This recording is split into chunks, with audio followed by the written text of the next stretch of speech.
Isang umaga, habang nag-i-scroll ako, ay nagulat nga ako sa nakita ko. Nakita ko kasi ito na uso ngayon sa amin na malapit sa school. Itong iba't ibang kulay ng beads. Pwede ka dyan bumuo at pag-design ng kahit ano. Tapos basahin mo lang siya, titigas na. Ano kayang tawag dyan? May ganyang classmate ko, ang tawag dyan magic beads. Pwede ka dyan makagawa ng kitchen at kahit anong gusto mo. Talaga ba, Kappa Girl? Oo, kasi doon sa binili mo ako dyan, kamukha mo sa Daniel Padilla. Dahil mabait akong tito at mukhang maganda naman itong magic beads na sinasabi ni Kappa Girl, kaya bumili ako. Eto nga, tina-unboxing ko na agad. Nagulat nga ako sa laman niya kasi sobrang dami na iba't ibang kulay ng mga beads. Eto nga yung first set ng mga magic beads. Lahat ata ng colors nandito na. Tapos eto naman yung mga maliliit na beads. Eto yung mga extra. Eto naman yung mga tools na gagamitin natin para makabuo tayo ng keychain at para makapag-design tayo. Eto naman yung organizer o yung lagay ng mga magic beads. Dito natin ilalagay iba't ibang color ng mga magic beads. Kaya nga eto, bago kami magsimula ni Kappa Girl, ay ayusin ko muna ang mga beads. Una ko nga nalagay itong color green. Eto nga isa-isa at dahan-dahan ko silang nilalagay para hindi magtapon-tapon. Grabe, kaya pala uso-uso itong malapit sa school namin dahil sobrang sapis-yating naman talaga nito. Di lang naman kasi siya basta laruan kundi panglibangan din talaga. Grabe, tingnan niyo naman, halos lahat ng kulay data ay dito na. Ayan, eto na nga at ilagay ko na lahat. Sobrang dami pang ang extra kaso hindi na nga lang kasya. Kaya naman sasarado ko na, susubukan ko kung matatapon pa o hindi na. Sinubukan kong alug-alugin kung magsasama-sama sila. Ang galing nga kasi hindi naman. Sinubukan ko nga din baliktarin kung magsasama-sama ang mga kulay. Ang galing kasi hindi, sobrang secure talaga nila sa lagayan. Mukhang okay na, kaya ito susurprise ko na nga pala si Kappa Girl. Okay, Kappa Girl, mulat!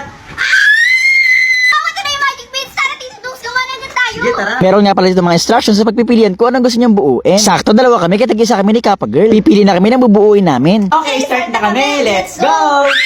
Eto nga, nagsisimula na kami. Ang binubuo ko nga pala dito ay bibe. Okay, Kappa Girl naman ay yung pusa. Parehas nga kami focus na focus sa paggawa. Bukod sa magandang bonding na nga namin to, ay maganda activity rin siya para sa amin. Kasi nakaka-exercise siya ng isip at ng imagination. Bukod sa sobrang nakakalibang, ay mas sobrang dali lang din bumuo. 6 minutes nga lang ay natapos na ako. Tapos ka na? Wait lang. Tapos na ako! Ako na lang, hindi ba?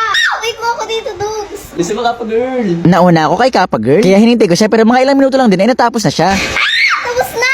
Okay, so mga kadugon, ito ang akin, bibe, ayan. Pares na pares naman, di ba? At ito naman kay Kappa Girl, pusa. Mukhang pares na pares din naman, di ba? So, step 2 mga kadugyot, ito na yung spray na siya ng tubig para yung tumigas. Let's go. Okay, so ito yung pang spray. Ngayon, sprayan ko naman na ito akin.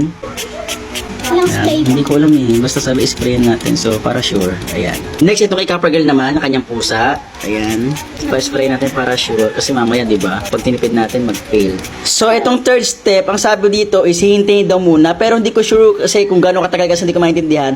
Pero meron nagsabi, 2 hours daw bago natin gawin yung step 4 na, ayan, pwede nang tanggalin. So, mga katigo, dahil maghihintay pa tayo ng mga 2 hours para matuyo to, para sure na rin, siguro gagawin na rin natin 3 hours. So, babay muna at babay tayo mamaya. Let's go! Okay, so mga katigo, ito na after 3 hours ay tatanggalin na natin. Let's go! Ganyan lang naman guys, i-scrape lang natin. Ayan. Ito na ang aking duck. Ayan, meron na tayong duck. So mga katigo, ito na nga pala yung akin. So ito yung akin, yung bibe. Ayan guys, diba? Ang ganda. Ito naman yung akin. Ano siya? Cat. Ay, ang ganda. Ah! So mga katigil, ito nga pala yung akin. Ayan, ginawa ko na siyang keychain, yung aking duck. Ito kay Kappa Girl, hindi pa niya ginagawang keychain kasi meron pa siyang ginagawa. Kasi ayan, gumagawa pa siya ng maraming flower. Pero nakagawa na ako ng isa. Ayan, ididikit niya sa ano niya, sa cut niya. Okay, Tito Dukes, nakagawa na naman ako. Pupunta na akong school. At sigurado, pagdating ko ng school, tuyo na to. At mamimigay ko na lang to sa mga classmates ko. Bye! Okay, Kappa Girl, ingat!